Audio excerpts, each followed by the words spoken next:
একটা ইঁদুর এক কৃষকের বাড়িতে গর্ত করে সেই গর্তের মধ্যে বসবাস করত। একদিন সেই ইঁদুর দেখতে পেল সেই কৃষক বাজার থেকে একটি ব্যাগে করে একটি ইঁদুর মারার ফাঁদ নিয়ে এসেছে। সেই কৃষকের বাড়িতে আবার একটা কবুতর, একটা মুরগি আর একটা ছাগল ছিল। সেই ইঁদুর সর্বপ্রথম কবুতরের কাছে গিয়ে বলল, ভাই কবুতর, আজকে তো তোমার মালিক ইঁদুর মারার একটা ফাঁদ নিয়ে এসেছে। ইঁদুরের এই কথা শুনে কবুতর বলল, তাতে আমার কি? ওই ফাঁদ তো আমাকে মারার জন্য আনেনি, এনেছে তোমাকে মারার জন্য। এটা তোমার সমস্যা, তুমিই বোঝো। কবুতরের এই কথা শুনে সেই ইঁদুরটি নিরাশ হয়ে মুরগির কাছে যে ওই ইঁদুর মারার ফাঁদের কথাটা বলল। তখন মুরগিও এই একই কথা বলল, ভাই এটা তো তোমার সমস্যা, এর সাথে তো আমার কোনো লেনা দেনা নাই। মুরগির কথা শুনে সেই ইঁদুর আরো হতাশ হয়ে ছাগলের কাছে গিয়ে ওই ইঁদুর মারার ফাঁদটার কথা বলল। ইঁদুরের কথা শুনে ওই ছাগলটি হাসতে হাসতে বলতে লাগলো, ভাই তোমাকে মারার জন্যই আমার মালিক ওই ফাঁদ বাজার থেকে কিনে এনেছে, তাতে আমার কি সমস্যা? আমি তো খুবই আরামে আছি। সবার কথা শুনে ওই ইঁদুরটি হতাশ হয়ে কৃষকের বাড়ি থেকে চলে গেল।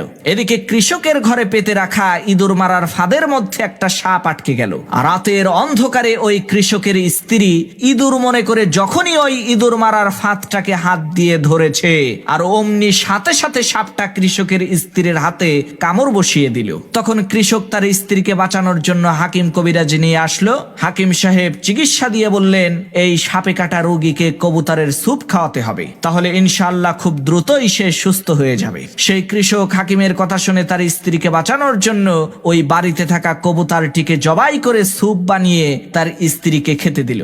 এদিকে তার স্ত্রীর অসুস্থতার কথা শুনে আত্মীয় স্বজনেরা তাকে দেখতে আসলো। তখন ওই কৃষক বাড়িতে থাকা ওই মুরগিটাকে জবাই করে গোশত রান্না করে বাড়িতে আসা মেহমানদেরকে আপ্যায়ন করলো। আল্লাহর কি কুদরত! কিছুদিন পর ওই কৃষকের স্ত্রী সুস্থ হয়ে গেল, যার কারণে ওই কৃষক আনন্দিত হয়ে তার বাড়িতে থাকা ওই ছাগলটাকে জবাই করে এলাকার লোকজনদেরকে দাওয়াত করে খাওয়ালো। প্রিয় ভাইরা আমার, আজকে আমাদের ফিলিস্তিনের মুসলমান ভাইদের বিপদ দেখে যদি আমরা হাসি ঠাট্টা করি, তাদের ব্যথায় যদি আমরা ব্যথিত না হই, তাহলে খুব শীঘ্রই আল্লাহ তাআলা আমাদের ওই মুসলমান ভাইদেরকে ইঁদুরের মতো দূরে কোথাও সরিয়ে নিয়ে যাবে, আর তাদের বিপদকে আমাদের উপরে চাপিয়ে দিয়ে আমাদেরকে কবুতরের স্যুপ বানিয়ে ছাড়বে।